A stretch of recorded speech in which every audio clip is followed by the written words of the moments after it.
Hello दोस्तों, मैं अर्जुन कुमार। आज आप लोगों के लिए मैं कुछ इम्पोर्टेंट आर बोर्ड से रिलेटेड गोल का ऑब्जेक्टिव लेके आए हैं। तो 30 ऑब्जेक्टिव जो है संसाधन और उसके उपयोग से हैं और मृदा संसाधन से। तो हम लोग चलते हैं सबसे पहले ऑब्जेक्टिव पे। सबसे पहला ऑब्जेक्टिव जो है मेरा, कोयला किस प्रकार का संसाधन है। कोयला किस प्रकार का संसाधन है। कोयला किस प्रकार का संसाधन है। पहला ऑप्शन जो है अनवीकरणीय। एक मिनट में कलर चेंज कर। पहला जो है अनवीकरणीय, दूसरा नवीकरणीय, तीसरा जैव, चौथा अजैव। तो कोयला अनवीकरणीय संसाधन होता है क्योंकि कोयला का उपयोग करने के बाद फिर से इसके निर्माण में लाखों करोड़ों वर्ष लग जाते हैं, इसीलिए कोयला अनवीकरणीय संसाधन होगा। तो इसका आंसर कौन सा हो जाएगा? ए, पहला ऑप्शन हो जाएगा। सेकेंड नंबर जो मेरा ऑब्जेक्टिव है आगे, सौर ऊर्जा निम्नलिखित में से कौन सा संसाधन है।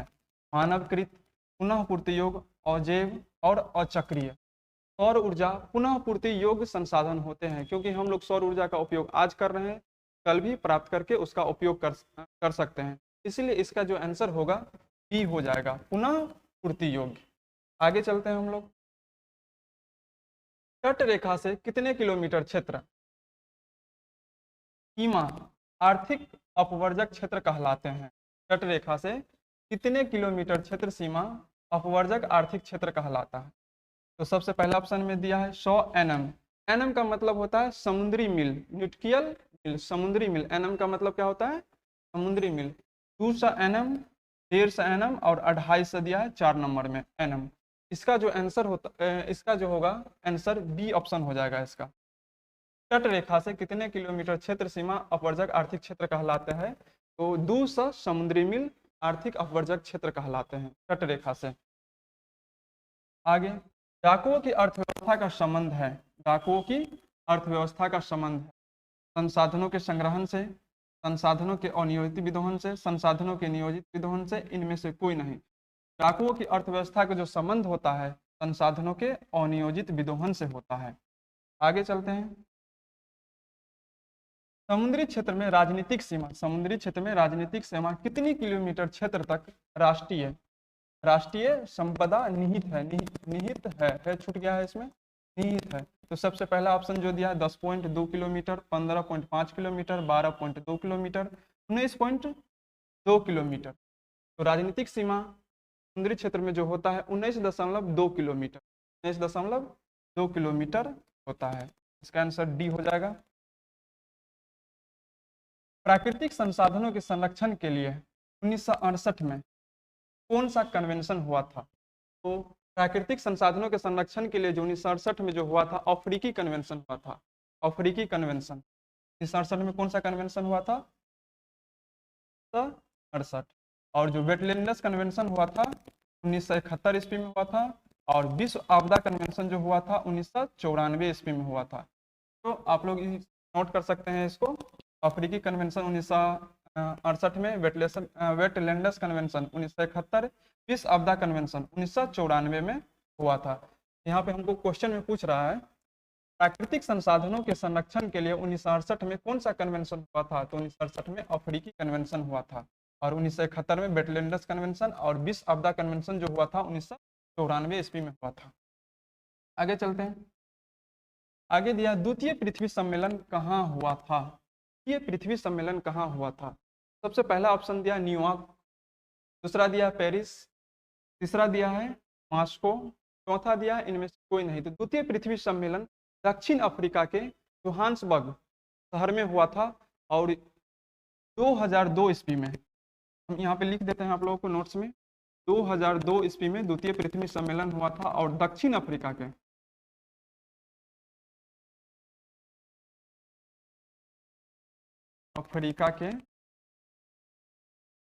जोहान्सबर्ग दक्षिण जोहान्सबर्ग शहर में हुआ था और ये 26 अगस्त से लेके 4 सितंबर तक चला था। द्वितीय पृथ्वी सम्मेलन 26 अगस्त से लेके 4 सितंबर तक चला था। इसीलिए इसमें जो ऑप्शन में न्यूयॉर्क दिया है, पेरिस दिया है, मॉस्को दिया है, लेकिन जोहान्सबर्ग यहाँ नहीं दिया, इसीलिए इसका आंसर जो होगा डी होगा। आगे चलते हैं हम लोग। आगे दिया सौर ऊर्जा निम्नलिखित में से कौन सा संसाधन है। सौर ऊर्जा निम्नलिखित कौन सा संसाधन। ये क्वेश्चन 2 बार रिपीट हो रहा था, लेकिन ऑप्शन चेंज था, दोनों क्वेश्चन में ऑप्शन चेंज था। सबसे पहला जो ऑप्शन दिया है इसमें मानवकृत, पहला ऑप्शन दिया है मानवकृत, दूसरा दिया नवीकरणीय, तीसरा दिया है मास्को, चौथा दिया अनवीकरणीय।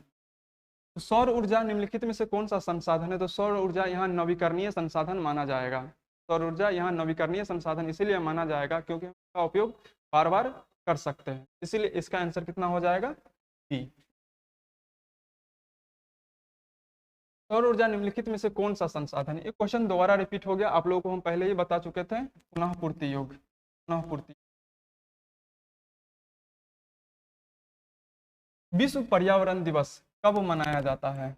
विश्व पर्यावरण दिवस कब मनाया जाता है, तो सबसे पहला ऑप्शन दिया 5 अप्रैल को, 5 जून को, 5 अगस्त को, 5 अक्टूबर को। विश्व पर्यावरण दिवस 5 जून को मनाया जाता है। 1972 ईस्वी में स्टॉकहोम स्वीडन में है, एक जगह है, स्वीडन की एक जगह का नाम है स्टॉकहोम। वहाँ 1972 ईस्वी में पर्यावरण संरक्षण के लिए एक सम्मेलन किया गया था। उसके जस्ट बाद से हम लोग विश्व पर्यावरण दिवस 5 जून से मनाया जाता है। आगे देखते हैं हम लोग। प्रथम पृथ्वी सम्मेलन कहाँ आयोजित हुआ था।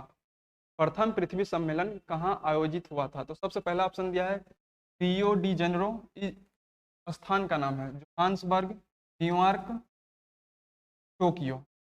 प्रथम पृथ्वी सम्मेलन आयोजित हुआ था रियो डी जेनेरियो में, रियो डी जेनेरियो में जो ब्राजील में है। कहाँ है, ब्राजील में है, ब्राजील में है। और ये सम्मेलन 1992 ईस्वी में हुआ था। सम्मेलन कब हुआ था, 1992 ईस्वी में, और 3 जून से लेकर 14 जून तक चला था। 3 जून से लेकर 14 जून तक चला था, रियो डी जेनेरो में जो ब्राजील में है। आगे देखते हैं हम लोग क्वेश्चन। उत्पत्ति के आधार पर संसाधन कितने प्रकार के होते हैं। यहाँ पे आ गया क्वेश्चन, उत्पत्ति के आधार पर संसाधन कितने प्रकार के होते हैं। उत्पत्ति के आधार पर संसाधन 2 प्रकार के होते हैं, या इसको स्रोत के आधार पर भी पूछ सकता है। उत्पत्ति या स्रोत के आधार पर संसाधन कितने प्रकार के होते हैं, तो 2 प्रकार के होते हैं। 2 प्रकार के होते हैं, जैव संसाधन बोल सकते हैं, दूसरा अजैव संसाधन बोल, अजैव, या तो जैविक संसाधन या तो अजैविक संसाधन। उत्पत्ति के आधार पर संसाधन 2 प्रकार के होते हैं। उपयोगिता के आधार पर संसाधन कितने प्रकार के होते हैं। उपयोगिता के आधार पर संसाधन 2 प्रकार के होते हैं।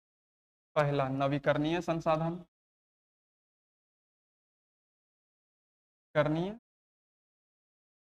संसाधन, दूसरा अनवीकरणीय संसाधन, एक मिनट,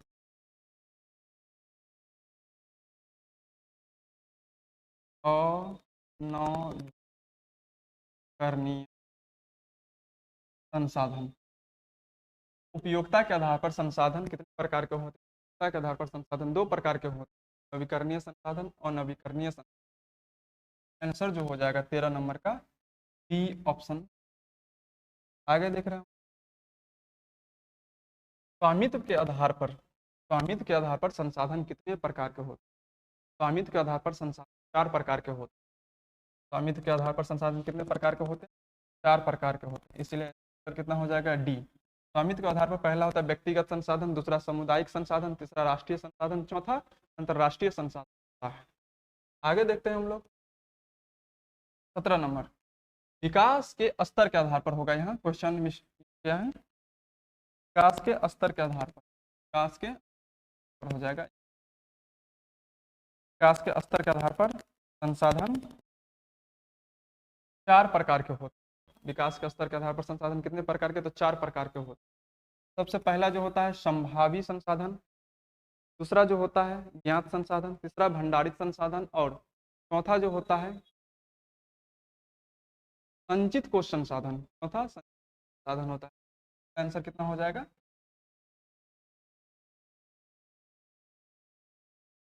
संसाधन होते नहीं बनते हैं, यह कथन किसका है। 16 नंबर क्वेश्चन में दिया संसाधन होते नहीं बनते हैं, यह कथन किसका है। पहला ऑप्शन दिया है जिमरमैन, दूसरा महात्मा गांधी, तीसरा पंडित नेहरू, चौथा नरेंद्र मोदी। सबसे पहला ऑप्शन इसका आंसर हो जाएगा। प्रसिद्ध भूगोलविद भूगोल शास्त्री है जिमरमैन, वो कहते हैं, तो कह चुके हैं कि संसाधन होते नहीं बनते हैं। इसका आंसर कितना हो जाएगा इसका? ए ऑप्शन आंसर हो जाएगा। हमारे पास 17 नंबर क्वेश्चन में, हमारे पास पेट भरने के लिए बहुत कुछ है लेकिन पेटी भरने के लिए नहीं, यह कथन क्या है? हमारे पास पेट भरने के लिए तो बहुत कुछ है लेकिन पेटी भरने के लिए नहीं, यह कथन किसका है?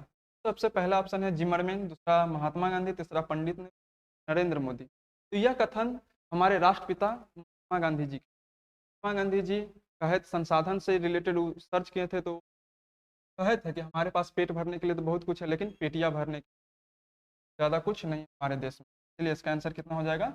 डी हो जाएगा। पंजाब में भूमि निम्नीकरण हो जाएगा। ये क्वेश्चन में हम स्प्रिंट है, निम्नीकरण का कारण है, पंजाब में भूमिकरण का कारण है वनोन्मूलन, गहन खेती, अति पशुचारण, और चौथा दिया है अधिक सिंचाई। इसका जो आंसर हो जाएगा अधिक सिंचाई, नंबर डी। यहाँ पे छूट गया है क्वेश्चन में, तो पानी कृषि हो जाएगा यहाँ, तो पानी कृषि को ही सीढ़ीदार खेती, सीढ़ीनुमा खेती बोला जाता है, शो पानी। तो पानी कृषि किस राज्य में प्रचलित है? हरियाणा, पंजाब, तीसरा ऑप्शन में हो गया बिहार का मैदानी क्षेत्र, चौथा में उत्तराखंड। तो सोपानी कृषि है पहाड़ी इलाका में किया जाता है, सोपानी कृषि इलाका में ज़्यादातर किया जाता है पहाड़ी इलाका में, इसलिए इसका आंसर जो हो जाएगा डी नंबर ऑप्शन सही, डी नंबर ऑप्शन सही हो जाएगा। सोपानी कृषि मृदा के अपरदन को भी रोका जाता है। मरुस्थलीय मृदा का विस्तार निम्न में से कहाँ है? मरुस्थलीय मृदा का विस्तार निम्नलिखित कहाँ है? उत्तर प्रदेश, राजस्थान, कर्नाटक, महाराष्ट्र। तो मरुस्थलीय मृदा का जो सबसे अधिक विस्तार है वो राजस्थान में भारत में पाया जाता है। मेढक के प्रजनन को नष्ट करने वाला रसायन कौन है? बेंजीन, यूरिया, एंड्रीन, फास्फोरस। तो एंड्रीन ऐसा एक रसायन है जो मेढक के प्रजनन को नष्ट कर देती है, इसलिए इसका आंसर जो हो जाएगा सी नंबर ऑप्शन हो जाएगा। आगे देख रहे हैं काली, यहाँ पे मृदा होगा, मुद्दा लिखा गया है, मृदा होगा, क्वेश्चन मिसप्रिंट है, मृदा होगा। काली मृदा का दूसरा नाम, काली मृदा का दूसरा नाम, काली मृदा का दूसरा नाम, पहला ऑप्शन दिया बलुई मृदा, दूसरा दिया है रेगुड़ मृदा, तीसरा दिया है लाल मृदा, चौथा दिया है पर्वतीय मृदा। काली मृदा का दूसरा नाम है रेगुड़ मृदा, बी नंबर ऑप्शन इसका सही हो जाएगा, बी नंबर ऑप्शन सही। आप लोग ध्यान रखिएगा, क्वेश्चन चेंज करके भी पूछ सकता है कि रेगुड़ मृदा का दूसरा नाम क्या होगा, तो हम लोग क्या बोलेंगे? काली मृदा। आगे क्वेश्चन देख रहे हैं, राजस्थान में किस संसाधन की कमी है? राजस्थान में किस संसाधन की कमी है? राजस्थान से रिलेटेड एक क्वेश्चन अभी स्थलीय मृदा वाला पढ़े थे, अभी राजस्थान में किस प्रकार के संसाधन की कमी है? पहला दिया सौर ऊर्जा, पवन ऊर्जा, जल ऊर्जा और पशु ऊर्जा। तो राजस्थान में जल की कमी है, जल ऊर्जा की कमी होगा, वहाँ जल ऊर्जा की कमी होगा, जल की अभाव है वहाँ राजस्थान, जल संसाधन की कमी होगा, वहाँ जल ऊर्जा की कमी होगा। आगे 26 नंबर क्वेश्चन, 26 नहीं 24, स्मॉल इज ब्यूटीफुल किसकी रचना है? एक पुस्तक का नाम है small is beautiful, small is beautiful एक पुस्तक की नाम है, वो किनके द्वारा लिखा गया है? सो हमसे पूछ रहा है किनके द्वारा लिखा गया है?